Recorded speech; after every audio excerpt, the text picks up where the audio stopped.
RPG Book Club, the podcast where we play a little bit of a video game and talk about how it makes us feel. I am Sam Allman. I'm David Bernard Houck. And I didn't think enough about what to introduce myself as, but I'm Sam also. And today we will be discussing the rest of Disc 2, right? Yeah. Pretty much. Yeah. The rest of Disc 2 of Final Fantasy VII.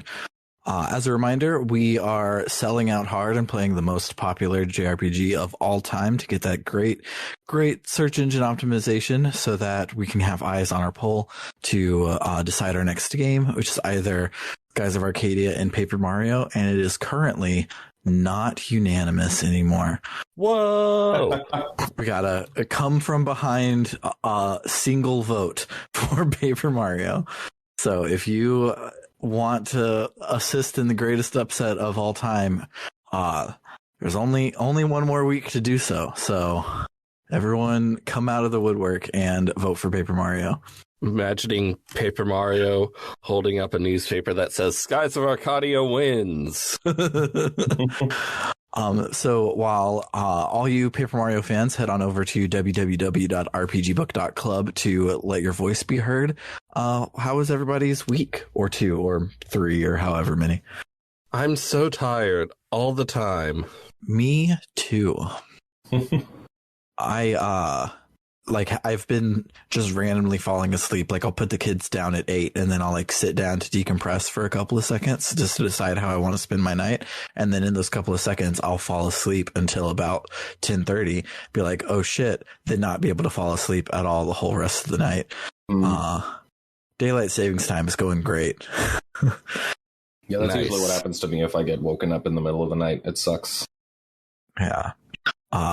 I have been taking some vitamin D because I have a primary care physician now, but I haven't for years. Oh. And I'm going to meet with one to I'll meet with him to hopefully get some ADHD medication. Like I had something due on Friday last week, and Tuesday and Wednesday and Thursday and Friday, I literally clocked in and sat at my desk for 8 hours, internally screaming at myself to get any work done and not doing so.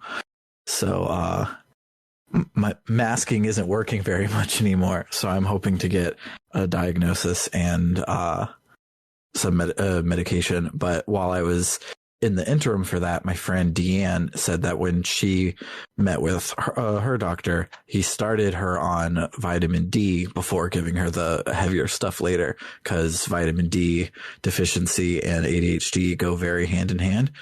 And it's been okay. I've done work this week, so it's better than before. But I also stopped and mounted all of the surge protectors in my room Monday morning, so it's not perfect, but it is better than it has been. ADHD is not fun. Yeah, that's true. I apparently have it too. For all of the put on a podcast and cross stitch for 12 hours, you also get a bunch of screaming into the voids, trying to will your body to do any of the things that you know you need to do. Pretty much. Fun times. Well, last week or two, I had a new date. It went well.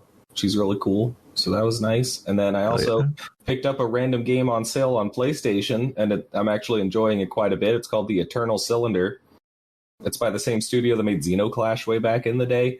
It's very strange and has very off-putting creature design, but it's basically about this world that's getting slowly steamrolled by this, cylinder that just seems to span the entire world and is running over everything to flatten it. And you play as a weird little creature called Trebum, and you can find other little Trebums and recruit them into your little Trebum family and transform your little Trebums with different mutations that help you do things. And it's very strange, but I care a whole lot about my little Trebum family. So, it's fun. I'm enjoying it. This looks bizarre and amazing. It's extremely bizarre. Like, honestly, I only played Xenoclash because someone else had me do it in my Patreon book club, and it is odd enough that I looked at that game's screenshots and was immediately like, is this by these guys? And it was. It's yeah, it's very strange, but you know, I've got a bunch of little guys and I want to save them from the weird existential horror of a planet being completely steamrolled. So that's wild and cool. Neat. So I think maybe a lot of my problems that I have might stem from severe allergies that I never realized were a thing. Oh, yeah? Yeah. A friend has been telling me to go see these sinus doctors. And so I went, and they were like pointing at diagrams and stuff. And the doctor was like, now, normally air goes through here and this opens and closes and stuff, but when you're an allergy boy, it doesn't. Those were his words. Which was interesting. But yeah, they scanned my head and they say I have a lot of allergic inflammation.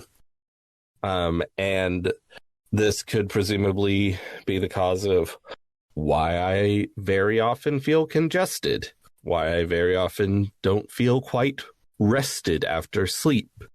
Probably the reason why my ears have had pressure in them for 2 decades. That'll do it. And apparently I also have some hearing loss because of that. Huh. So, in a couple weeks, I am going in to actually get the allergy testing where they put a bunch of allergens in my skin and see what happens. Oh. Those are fun. And hopefully they'll say I'm really allergic to stuff. I want them to say I'm really allergic to stuff because if I am, then we can fix it. If they say you're not allergic to anything, then it's like, well, shit, I'm just like this. Yeah. So we'll see. Yeah. This has not been a HIPAA-compliant podcast this week. No. Apologies to all of our EU listeners. Please don't tell on us. And yes, I know that this is not how GDPR works. Yeah, the only other cool thing about me this week is I beat Celeste. I climbed the mountain. Nice. Like the base game? Yeah. Cool. And I was using my 8-bit Do controller, which has a really good D-pad, and yet I still, with the D-pad, could not do diagonals reliably, even though it has a really good D-pad and nobody else has that problem. I just suck. So I was frustrated trying to do this one bit over and over again, because like trying to like pivot in the air with the control stick was not doing it for me either. And then I realized that also connected to my Steam Deck is my N64 Tribute 64 controller, which has an orthogonal joystick. Yeah. I was gonna say, like, I hooked up I played it on Switch and I hooked up my GameCube controller to it, and it felt amazing. So. Yeah. And so you have your orthogonal thumbstick and a big ol' A button, a big ol' B button, and a chonky ass trigger. It's kind of the perfect controller to play Celeste with. And then slight update to my birthday, because last we recorded was a couple of days before, and I was real sad that no one was going to show up. My partner went and did a scare on all of the people that had canceled to say that's kind of fucked up that you canceled for literally no reason. You should come to the party. And I had a big turnout, and it was a lot of fun, and I had a good time. So get you a partner who will force your friends to like you. That's the moral of the story. Good plan. Yeah. Another good plan would be to properly segue to our gameplay this week. So let's listen to a tiny not royalty free, a fair use amount of Final Fantasy VII music, and then talk about the plot this week. This whole idea of fair use amounts of music is actually not a real thing. Yes, I know. Okay. It's been a bit for 9 episodes. I gotta keep it going. Okay. Yeah. Obviously, what we have to do is write in big capital letters underneath every episode. I do not claim copyright to Final Fantasy VII music. What we've got to do is just say Audio Jungle while we play it. Yeah. The gang has a bunch of huge materia, but they still need to get the huge materia from the underwater reactor in Junon, so they go there. As they walk through the city, Cloud notices that the big gun that Sam is so fond of is missing. The party fights their way past Shinra guards to reach an elevator down to the reactor. There's an underwater tunnel with amazing graphics, and the graphics make me want to play one of those PS1, PS2 scuba diving games, of which there are a surprising number. Mm-hmm. Anyway, it turns out Shinra is loading the huge materia onto a submarine. The party steals a different submarine and pursues it in a minigame which is way too complicated and janky, but thankfully very easy. It sucks so bad. I hate it. It's not hard, though. No, it's not hard. It's just painful. It's just flailing and annoying. It's awful. It controls so bad. I don't know. It's not hard. It just sucks. It has bad game feel. I don't know. It made me mad.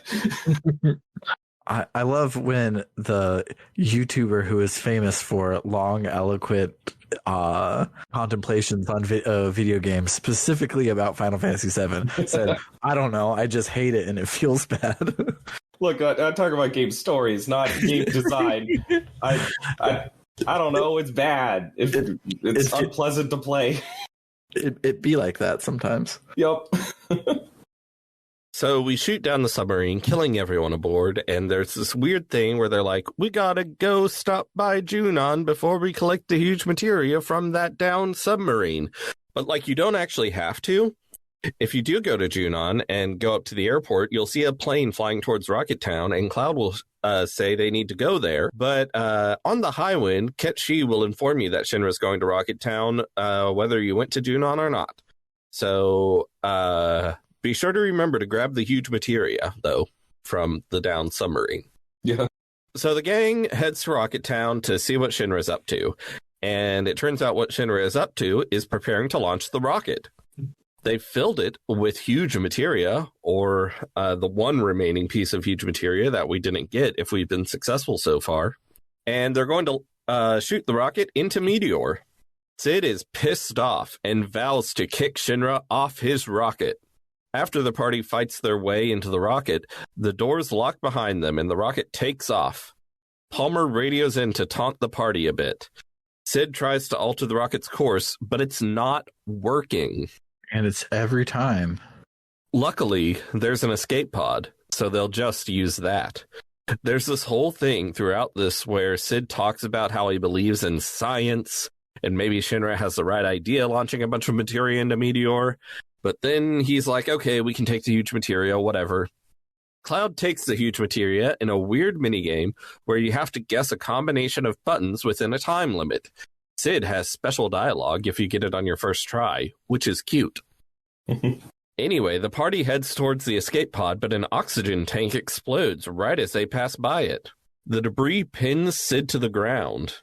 Cloud and party member 3 try to lift the debris, but it's not working. And it's every time. Sid realizes this is the tank that Shara was running tests on way back when. She had been right all along. And it couldn't just be that this is due to the natural deterioration from however long it's been that this rocket's just been sitting here rusting. But it's more poetic to assume Shara was right all along. Mm-hmm. Then Shara walks in.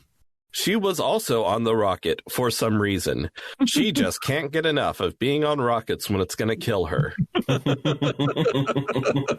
With her help, the party is able to dig Sid out of the debris. The 4 head to the escape pod and eject it from the rocket. Sid marvels at the majesty of the universe through the escape pod's window. He fulfilled his dream of going to space. How much better would the scene have been if they were floating in a most peculiar way in that escape pod? Would have been great.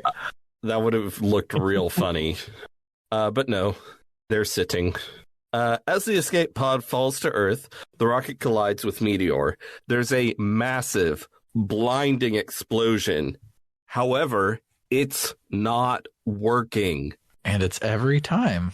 Meteor is still intact. Can I just say I love that, like, we're all like, oh, it's not going to work. We'll sabotage it by taking away, like, a decent, two of the huge materia, a decent chunk of the power that's supposed to have on it, and then it doesn't work, and we're like, yeah, see, it didn't work, even though we took two of the huge materia off of it, so it wasn't as power. Like, I know it wouldn't have worked anyway, because you can't actually, like, fail to get some of the huge materia and it still doesn't work, but, like, it is a little funny to me that we sabotage it so it won't work as well, and then when it doesn't work, we're like, yeah, it was never going to work. Like, it might have if you didn't, I don't know, like. Mm-hmm. So yes, Rufus's plan failed, and aboard the Highwind, the gang pontificates about how they were kind of hoping it would work, and did they do the right thing by sabotaging this plan? However, Tifa and Sid tell the gang to stop worrying. Sid says the planet is like a child, alone and scared, and they're the ones who have to protect it. But the question remains, how are they going to stop Meteor? Only one guy had a plan, and they ruined that plan. The gang hears the screams of the planet, the same ones they heard in Bugenhagen's shack back in the day. This gives them the idea to go ask Bugenhagen for advice. He always knows things, for no particular reason. Off to Cosmo Canyon. In Bugenhagen's shack, Cloud asks Bugenhagen what they should do. He says they need to look deep within their hearts to remember something they're missing. The gang thinks real hard. Cloud thinks of Aerith.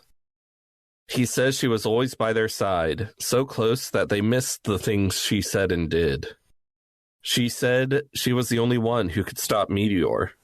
Cloud realizes they need to return to the City of the Ancients to figure out what exactly Aerith was trying to do. Bugenhagen says they should bring him along so he can help. But before they leave, Cloud asks Bugenhagen if there's a safe place they can store the huge materia. They stash it in Bugenhagen's planetarium, and depending on how many you've gathered, you can potentially get some really powerful materia that you can use in battle. However, there are other requirements, which are ridiculous. So you'll probably only get the one that just requires you to have Bahamut and Neo Bahamut. If you have those, you can get Bahamut 0. And you're not going to get the others because the requirements are ridiculous. The gang and Bugenhagen board the Highwind. Bugenhagen muses about how he's missed the smell of machinery. Turns out he's really into science and technology, as well as weird planet stuff. Interesting. Also, at some point, I think it's this week, you can talk to Ketshi, and he'll say, oh, by the way, I looked into Bugenhagen. He used to be a Shinra employee. So that's neat. Why didn't Bugenhagen get a spin-off game? Though I will say that besides like merchants and other self-employed people, the only employer that we've seen in the whole world is Shinra. So I feel everyone is a Shinra employee. It's like up here in Madison, everyone works at Epic, the healthcare company. Like every single person that I see on Bumble is just works at Epic, and none of them know each other. And I feel Shinra is the same way for this place. It kind of feels like the entire world is a Shinra company town on some level. Yes. Like, fair. I mean, they are effectively the government too. So, yeah, I don't know. The gang heads to the City of the Ancients. Bugenhagen finds a weird raised platform with a thing on it. He says that the planet faces a crisis which cannot be averted by human hands. The wisdom of the ancients is telling them to seek holy, the ultimate white magic, the opposite of meteor. He says it will appear if a soul that seeks it reaches the planet. Meteor, the weapons, everything will disappear, perhaps even humanity. Everything that is evil in the planet's eyes will disappear. Does that include humans? Bugenhagen says in order to seek holy, they have to wear the white materia and speak to the planet. If your prayer reaches it, the white materia will glow green. Cloud's like, shit, Aerith had that materia, but it fell real deep in the water. How the fuck are we going to find it? Bugenhagen's like, but look here, writing in the Ancients' language. Cloud's like, wow, you can read Ancient? Bugenhagen's like, no. But he does see some writing below the writing, in English. It's a vague hint about how to find a key. Some scientist must have been trying to translate it at some point and written it down there. Convenient. The gang heads to GameFAQs.com and finds a giant key in an underground cave. They bring it back to the City of the Ancients, and Bugenhagen does a thing with it. A torrent of water starts pouring infinitely around that raised platform. Bugenhagen tells the party to step inside the waterfall. They do, and find images projected onto the wall of water. They see Aerith's death. The white material falls from her ribbon and into the water. But the Ancient's magic camera follows it, and at the bottom of the lake thing, we see it's glowing. Aerith's prayer worked. She had summoned Holy by the time Sephiroth killed her. Cloud thanks Aerith for her sacrifice and vows to make sure it's not in vain. But, he wonders, why hasn't Holy done anything yet? Bugenhagen suggests something is in the way. Cloud says it must be Sephiroth. The party gets a call from Ketshi. He says he just learned that the big gun that was missing from Junon has been moved to Midgar. It runs on huge materia, but they're out of that, so they just moved it to a place where the most Mako energy can be harnessed instead. We see an awesome cutscene of the big gun at Midgar. Then we see the Shinra crew discussing their plans to fire it at the shield protecting Sephiroth. They figure once they've destroyed that, they can kill Sephiroth, and Meteor will just disappear. Scarlet makes a huge reveal of the big gun's new name, the Sister Ray, and I'm like, is this a reference or something? It definitely feels odd. Apparently it's the title of a Velvet Underground song. So Velvet Underground exists in Final Fantasy VII world, confirmed. Two quick things. Apparently, Sister Ray was already written on the side of it, so Scarlet just says, "Hey, I named it," but it was called that when you go to have your slap fight with her. And secondly, Sister and Ray are the two things that Storm calls Scarlet. So it's all full circle. Scarlet in game, Scarlet out of game. Sister Ray, Sister Ray. Interesting. Charlie Day meme, but I don't have any conclusions. I just have what aren't they telling us? Question mark, question mark, question mark. As the gang prepares to head to Midgar to stop Shinra from doing that, a weapon emerges from the ocean and starts marching towards Midgar. Ketshi says he can't tell if the big gun will be ready to fire in time to shoot down the weapon. Barrett gets in Ketshi's face and asks what's going to happen to Marlene. Ketshi says she's somewhere safe with Elmira, but he also gets back in Barrett's face, saying for a long time he's been wanting to confront him about how many people died when Avalanche destroyed the Mako reactor. Barrett says it was to save the planet and there were bound to be a few deaths.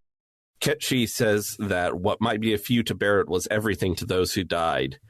Barrett says he doesn't want to hear moralizing from a Shinra narc. Tifa tells them to stop fighting. She says what they did in Midgar can never be forgiven, no matter the justification.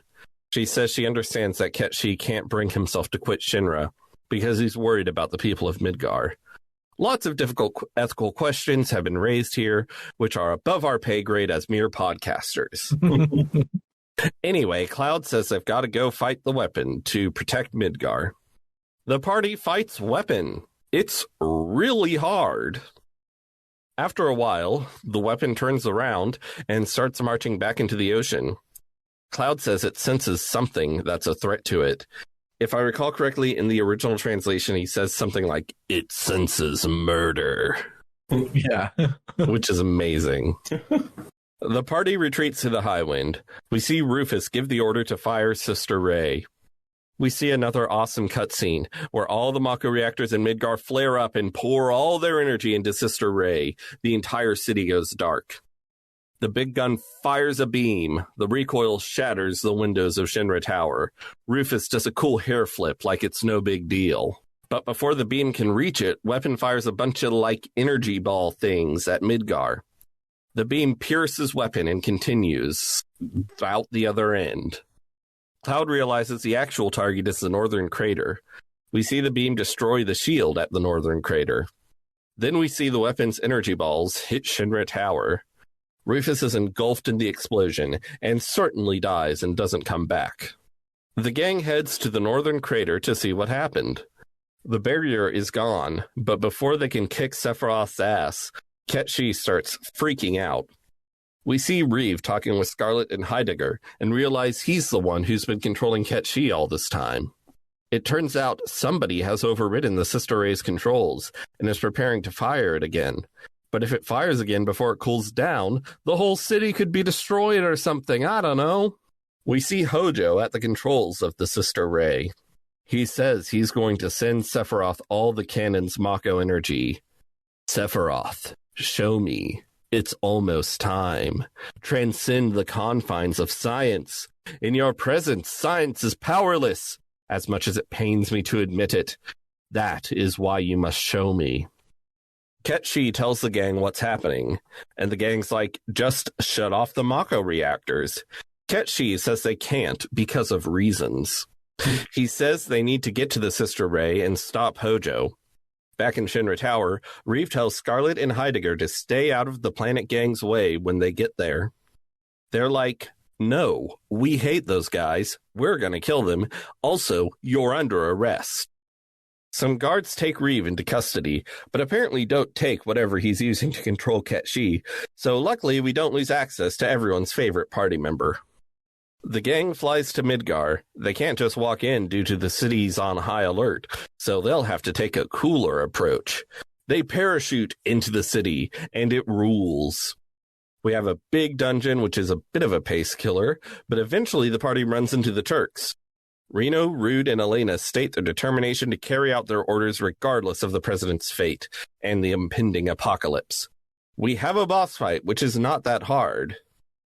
Although, you can also just say, no, I don't want to fight you, and Reno's like, well, Shinra's crumbling anyway, let's just leave. But I fought them. Anyway, the party continues on and is stopped by a giant mech. The head opens and Scarlet and Heidegger step out onto the mech's hand. We all say, hell yeah, because bad guys are standing in the palm of a giant mech, and that's the coolest thing. The bad guys say they'll show them the power of their anti-weapon artillery, the bafflingly named Proud Claude. There's always, what? I don't know. I always think of, why am I forgetting her name from Steven Universe? That one gem that called everyone Claudes. Yeah. Why am I forgetting her name? She was great. Peridot. I was trying to think of just a name for a really common type of stone, but all my geology knowledge left me. So we fight Proud Claude. It's not that hard. Proud Claude explodes and Scarlet and Heidegger surely die, and I'm pretty sure they don't actually come back in later media, but I might be wrong. It's raining now, and when it rains in a dystopian cyberpunk metropolis, you know shit's serious. The party climbs up to the Sister Ray's controls and confronts Hojo. Hojo's like, oh, hey, failure. He states his plan to shoot a bunch of energy at Sephiroth to power him up. He says his son needs power. That's the only reason he's doing this. Hojo says Sephiroth always looked down on him, and wonders what Sephiroth would think if he knew he was Hojo's son. The party's like, what? And Hojo is quick to provide more backstory. He says he offered the woman who was pregnant with his child to Professor Gast's Genova project, and they injected Genova cells into him while he was in the womb. Cloud's like, okay, that's fucked up. Are you trying to atone for what you did to Sephiroth? Hojo says he's just trying to satisfy his scientific curiosity. If Vincent is with you, and you really should have brought Vincent to confront Hojo. He says the one who should have been asleep all those years is Hojo. The party gets ready to kick Hojo's ass, but he says he's injected himself with Genova cells, so this is actually going to be a challenging boss battle. We fight Hojo. It's a 3-phase boss fight. We kick his ass and stop the big gun from firing. And I realize now I forgot to put Vincent's backstory into these notes somewhere. I was wondering if we were going to talk about that in this episode. Yeah, we can talk about that during memorable moments or something. There was already a lot in these notes. And honestly, when I went to the cave and saw the backstory, I was like, oh, that was it? That was just like a few flashes of flashback with like where you just sort of interpret what happens. But anyway, back aboard the High Wind, Barrett says that with so many of their higher-ups dead, Shinra's finished. And I'm like, obviously, Palmer will just be in charge now. Nanaki says that, according to Bugenhagen, Meteor will hit in about 7 days. Cloud starts talking all philosophical about their mission. Sure, they're all fighting for the future of the planet, but really they're all fighting for themselves and what's important to them. Barrett agrees. He says that saving the planet sounds cool and all, but that led him down the wrong path. At first, he was just trying to get revenge against Shinra for taking his hometown, but now he's fighting for Marlene. Cloud tells everyone to leave the ship and consider their reasons for fighting. He wants them to all find that something they're fighting for, and if they don't come back, he understands. And so everyone leaves. Barrett goes to see Marlene, Nanaki visits Cosmo Canyon, Yuffie presumably returns to Wutai, Sid hopefully goes to apologize to Shara a lot, Vincent is probably brooding in the Lucretia cave, and Ketchi is doing whatever his thing is. Cloud and Tifa are left alone on the High Wind. They don't have a home or families to return to. All they have is each other. They share a very romantic scene, talking about some feelings, leaving others unspoken.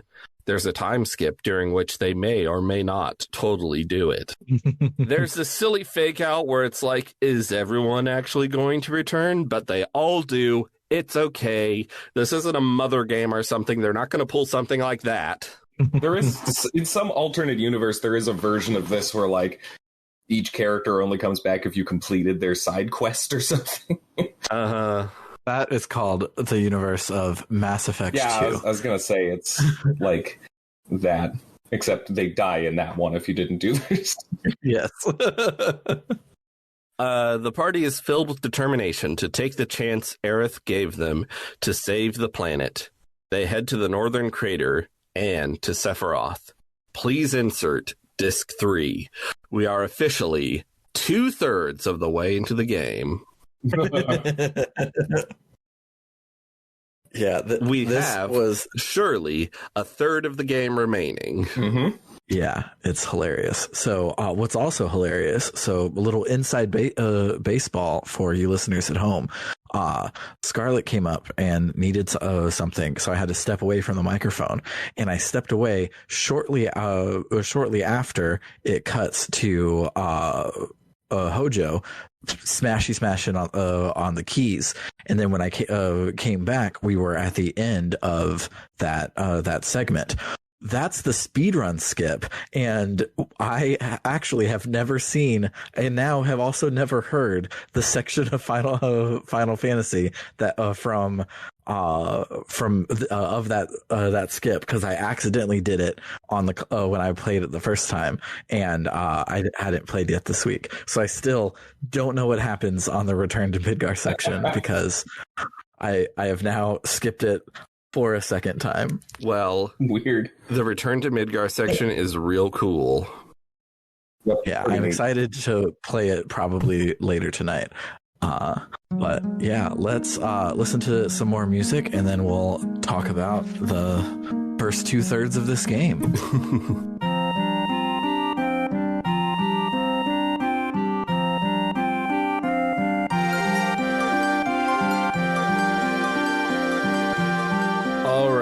So should we start with talking about like what Vincent's deal is? Yeah, the Lucretia stuff. Yeah, so you can go to a cave. You're not really directed to go there unless it's like in some book or something that you can read somewhere. But you can go to this cave and you have Vincent with you for whatever reason. And I will say the cave stands out, at least. Yes. Like, if you can come across this, like, circle of water surrounded by mountains in the overworld with a cave inside of it, and you can't get in without either the submarine or a mountain chocobo. So, you know, like, it at least, I remember when I first played the game, it was very much like how do I get into there? And, like, looking around and eventually found how. So, you know, that's something. Yeah. So you go in and Lucretia, who Vincent had thought was dead, is there. She's some lady, and we're gonna find out more about her.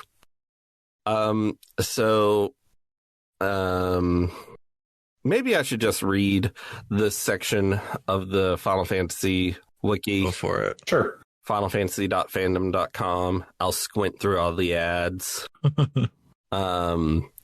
About 25 to 30 years before Final Fantasy VII, Vincent was a member of the Turks, then known as Shinra Electric Power Company Department of Administrative Research.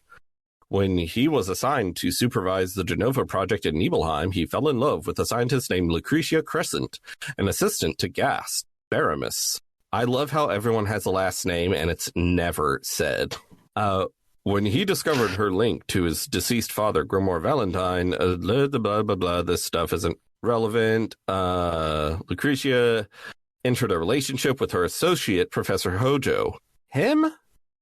Lucretia became pregnant, and Hojo planned to use the fetus as a test subject for the Genova project. Vincent objected to the use of humans, especially Lucretia, as test subjects. In the interest of science, Lucretia proceeded with the treatment and became sick as a result. Vincent confronted Hojo in the Shinra Manor's underground laboratory, and amid the heated argument, Hojo shot Vincent in the chest. And then there's a whole bunch of details which I presume are explored in Dirge of Cerberus or Crisis Core or Before Crisis or some shit. But basically all you need to know is Hojo turned Vincent into a vampire for fun. And he had a crush on Sephiroth's mom. Hojo? No, Vincent. Oh, yes, Vincent. Yeah. I was like, Hojo was in a relationship with Sephiroth's mom. Hey, it's a bit more of a crush. Well, yeah, I guess. In all fairness, that does presume that Hojo is like capable of feeling fond feelings for people, and I'm not 100% sure that's the case, but, you know. Yeah.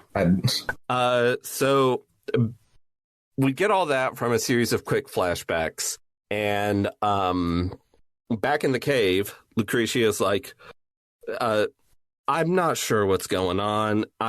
She seems weak or something. She seems to not be in good health, but she asks what has happened to her son, Sephiroth. She heard that he died 5 years ago, but she doesn't want to believe it. And Vincent tells her that he is dead and not that he is a monster trying to destroy the planet and become God. And notably, he's chasing after what he thinks is his mother, Genova. Maybe if Vincent would have said something to Lucretia, there could have been some sort of, hey, I'm your real mom. You don't have to summon this weird alien flesh monster thing, and you can just kind of stop with the whole evil crap. I feel like at this point, Sephiroth would just, like, I don't know, kill her and keep going. Yeah, but he's probably 100%. Sephiroth has a lot of sunk cost in this. Yeah. And let's be fair, he's already summoned Meteor. Yes. Like, even if he had a change of mind, he would have been like, well, at least I can die with my mom now. So yeah, that is what happens in Lucretia Cave, pretty much. Oh, also, you leave, you fight 10 battles, then you come back and you get Vincent's ultimate weapon and final smash. Ultimate limit break is the term. Mm-hmm. Final smash. Yes. Do you want to know how to do the speedrunning skip if ever you want to skip apparently the coolest part of the game? I'm not sure I would want to skip such a cool part of the game, but sure. Is it? I if didn't it's even interesting? know that existed. Yeah, so as most old games are, this game is held together with goodwill and duct tape, and every single scene has to have your party leader in it, or it won't work. And so in cutscenes that are happening elsewhere, they just turned off rendering for that character. Most of the time, that's okay, but in the scene where the Shinra homeboys are talking to Reeve and they're like, what the hell is going on? And then it cuts to Hojo. Both the scene, the camera angle of the Shinra people talking and the one with Hojo, you can travel to in the return to Midgar section. So if you hold, I don't remember if it's left or right, shout out in the comments if you remember which one, but if you hold, I think it's right, Invisible Cloud will walk on the pre-rendered screen to the load transition. So then when it loads the Hojo smashing on the keys, it instead loads Cloud and everybody smashing on the keys at the end of it, because you walked into a different load zone and it changed the cutscene thing. Oh. And so it skips the entire section because there's 2 times in the game where it cuts from that scene to that scene, and it puts you on the wrong one. Neat. Mm-hmm. So yeah, don't mash buttons when you're watching cutscenes in this game. So there's a scene, I think it's shortly after Cloud has become leader again. You can go up and talk to Sid, and Sid says, I know how tough it is being a leader because I've been one. I always forget who has what materia, which I find really good. That's really good. Excellent. You can also talk to Red 13 at one point, and he says, Aerith used to pat me on the nose sometimes. I used to hate being treated like a child like that, but I also liked the attention. I wanted to apologize to her for what I did when we first met. And I just love Nanaki a lot. Mm-hmm. He's great. Really is. So, this part of the game was one of my most frustrating parts when I was playing through it the first time, because literally no one has any idea what to do. And there's a big plot scene where we're like, okay, well, we stopped the huge materia plot. So what do we do? And party members trade off walking forward from the bottom of the screen to be like, why don't we go side quest? And then you go and you do 2 or 3 mostly unrelated side quests, and then they shoot the big gun anyways. And it's kind of just completely grinds the plot to a stop. And I just think it's great that it literally is just, I don't know, and then person walks up and is like, let's try blah blah blah, and you do that for a couple of times. It's this game is so fantastically plotted that this one time for 4 quests that it's just spinning its wheels is sticks out more than it does in basically every other game. Yeah, where you have to go and get 7 MacGuffins.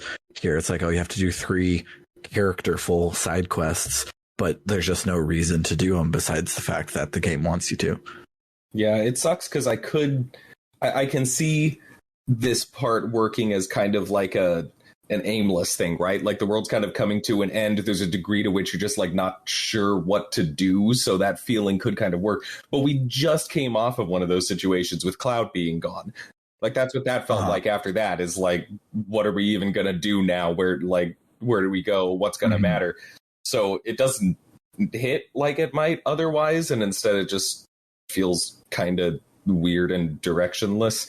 I don't think it's awful necessarily, but no.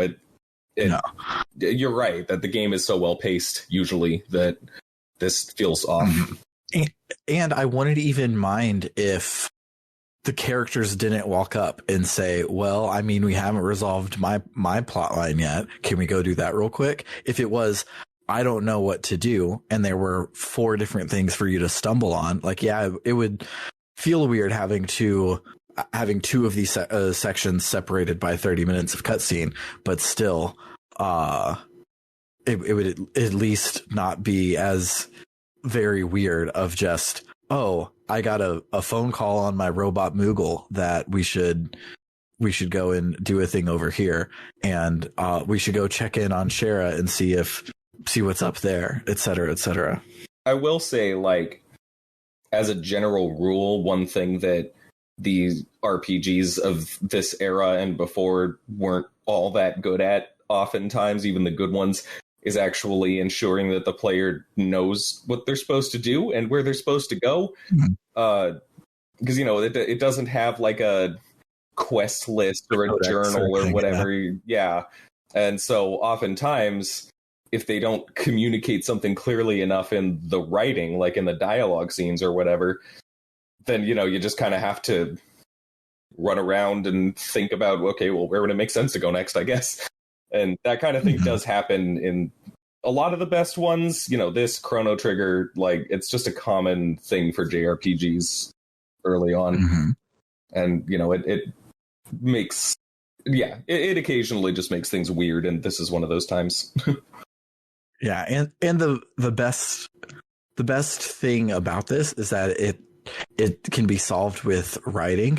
So, if Ketchi and Sid and Vincent or whoever walked up from the bottom and had something more interesting to say besides let's go and see what's happening, or not Vincent, Nanaki, instead of just coming up like, hey, let's just go to Cosmo Canyon because we haven't been there in a while. If there was more of a reason to do it, it would be fine. So whatever Final Fantasy 7, 5, or 3, 4, whatever the third, Jesus Christ, remake part 3. I was trying to make remake be Final Fantasy 7 2, and then my math sucked real bad. So whatever in this part of remake part 3 will probably be a whole lot better done, because it's just a writing problem and not a problem of the game. The individual scenes are fine. There's just no reason to leave the high wind to go and do them. So the character walks up to tell you to go try it. But this game's good. I didn't complain about this for the checks notes entirety of Dragon Quest II, because the whole game is like this, where a text box will just pop up and say, why don't we go try blah, blah, blah, if it tells you at all. See, and it could be worse. They could have a solution like Ocarina of Time did, where occasionally this annoying fairy just pops up saying, hey, we need to go here. And then you get there and she's like, hey, we need to go here. And you're like, yeah, I know I am. It's, Yeah. Imagine if the cell phone in this game was a real actual cell phone and Ketchi just called you constantly to tell you to go and do side quests. Gosh. Yeah, that... like a mix of Navi and your cousin from GTA 4, like just constantly calling you, going, hey, go there. Oh, that would suck. I'd hate that. Any other memorable moments about this portion of the game? Yeah, I don't know. This one's weird. I feel like I should have more to say, but like, there are good moments in this whole bit, but overall, it's kind of messy, kind of weird. I like the stuff with Sid. It's interesting, kind of functions as a decent little close to his character, even though, again, the game never actually like addresses how abusive he was with Shara. Like, it just doesn't do that. But aside from that, a decent arc closer for Sid. That god-awful submarine game, like, I don't know. It feels like a hodgepodge, kind of, like you're just kind of throwing a bunch of stuff in. The Return to Midgar is incredibly cool, but yeah, less stuff that incredibly stands out to me in this part. It just feels a little looser and messier. So this dialogue came up in a previous episode when there was a bit of an argument about whether Aerith thought she was going to die or not. Yeah. And for some reason, my screenshots aren't loading. I took screenshots of this dialogue. I've got the line from Tifa in my old notes somewhere. Just a sec. So, Cloud says something like he just sort of assumes that Aerith thought she was going to die. And Aerith says, I think she didn't think she would die at all, but that she planned on coming back all along. And the next two text boxes are not loading. Well, I've got the rest here, or some of it at least. She says, she always used to talk about the next time. She talked about the future more than any of us. Yes. There we go. Yep. There's lots of just good little interactions between the characters on the High Wind. Yeah. Because at this point in the story, you know, between an adventure, just all the characters are on the bridge of the High Wind and you can go and talk to all of them. And that's really nice. There's lots of good conversations there. I really do like that line from Tifa, because I really do think that this game intentionally pushes back on the idea of noble sacrifices, and I like that Cloud kind of slips into trying to like, oh, it was for a good reason, and Tifa's like, no, it still shouldn't have happened. It wasn't supposed to, and that's nice. I also this reminded me too that you can talk to Bugenhagen on the High Wind, and it's interesting because games that have this theme of like people using technology to destroy nature often have a problem of moving into like just straight up Luddite territory, right? Like, technology's evil, blah blah blah. Sid's arc kind of touches on going against that, like acknowledging that the good things that science has done and the positive things that it means to Sid. But then there's also Bugenhagen talking about how like he's happy to be on a ship again, and he loves the smell of machinery as well as the smell of nature. Like it really, you get some little bits from him in all of this that really make it feel like Bugenhagen has achieved some kind of like balance between them, and that is, you know, an option. Whereas again, a lot of stories like this tend to just be like, nope, all the technology needs to go away. It's all evil. But it's nice to see the game use Bugenhagen to kind of acknowledge, like, not necessarily, just, you know, maybe greedy people shouldn't use it to destroy the world. Mm-hmm. Yeah. I think Bugenhagen is neat. He's a weird little guy. Mm-hmm. Mm-hmm. So, because I'm a nerd who cares about little fun facts and has like the fun fact that the best magic user in the history of Final Fantasy is Donald Duck, things like that. Holy is not the opposite of Meteor. Holy only does 340 base damage, and Meteor does 800 base damage. So, yeah, they got their things wrong. Sorry. And both of those are from Final Fantasy IV, in which Holy and Meteor are also both plot important, but you can actually cast them. Yeah. Cool. I don't care. Yeah. Oh, I will say too, Cloud and Tifa, yeah, definitely banged under the High Wind. I still remember when I first played the game, I was still like a sheltered Christian high schooler, and I had that scene. I'm like, oh yeah, this is sweet. That's cool. And then I saw someone online be like, did they have sex under the High Wind? I was like, they wouldn't do that. They're not married yet. That's immoral. But, you know, replaying it, yeah, that's pretty definitely what happened. And good for them. Also, the shot where they're talking under the High Wind is like real cool. They're standing on like this cliff, and Tifa's in the foreground and Cloud's in the background, and they're talking without like looking at each other. It's cool. It's hot. Yep. It's good game. It does good staging with its visuals, and its characters are good. So yeah, it's good. So I need to replay Final Fantasy VIII because Sid's whole side quest this time, when you're like stuck in space and things, is in my brain the space section of Final Fantasy VIII. And I just looked it up, and they are not even close to being the same plot. And I just had it mixed up in my brain. Final Fantasy VIII is nominally my favorite Final Fantasy, and I apparently don't remember jack shit about it, so I should replay it. I still haven't played 8, actually. I need to, but it's not too often you hear people say it's their favorite Final Fantasy. It tends to have a lot of backlash these days. Yeah. Weird nerds who like abstract gameplay systems like it, and that's me.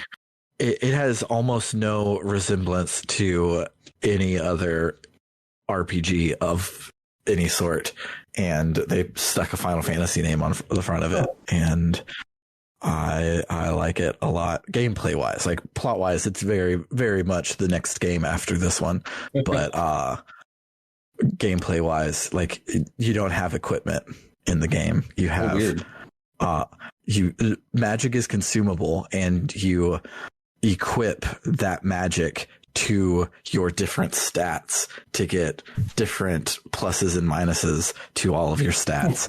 And you gain your consumable magic by drawing it from the creatures that you fight, which is very much not how Final Fantasy works at all, which is why a lot of people don't like it.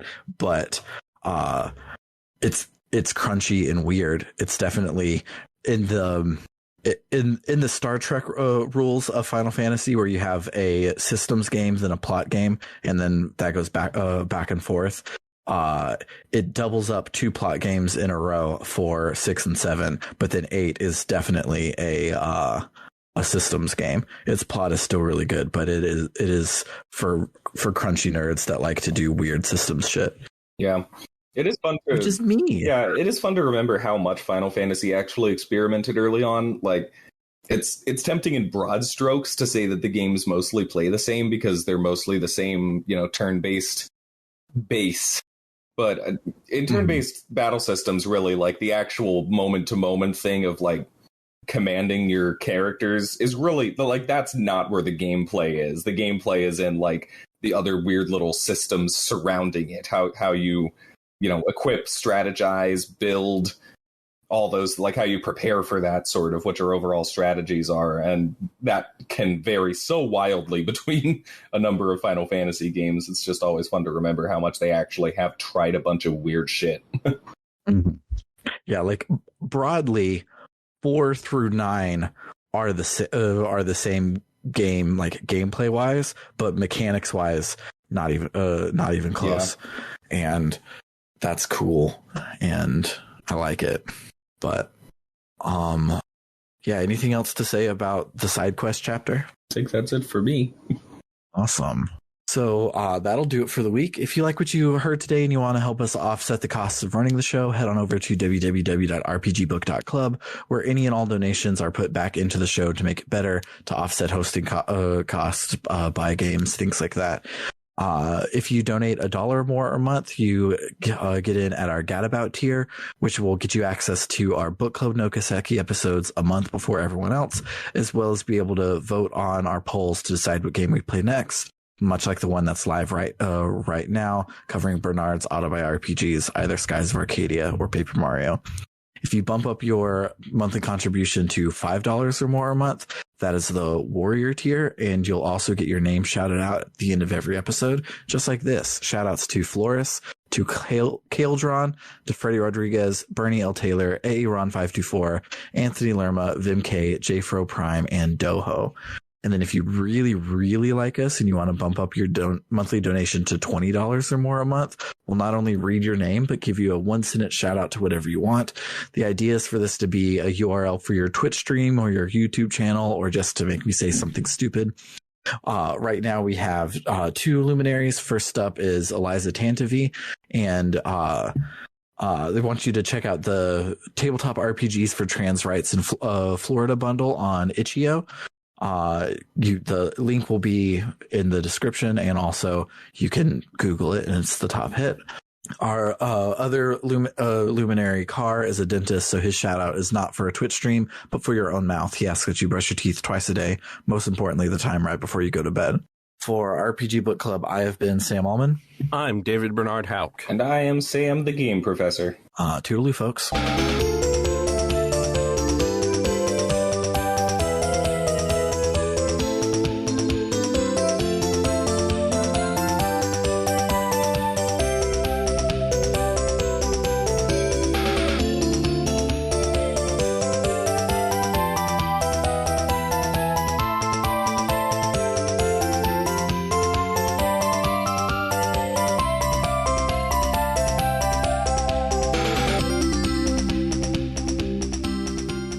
It occurs to me, should I be plugging my YouTube channel? I haven't been doing that this whole thing.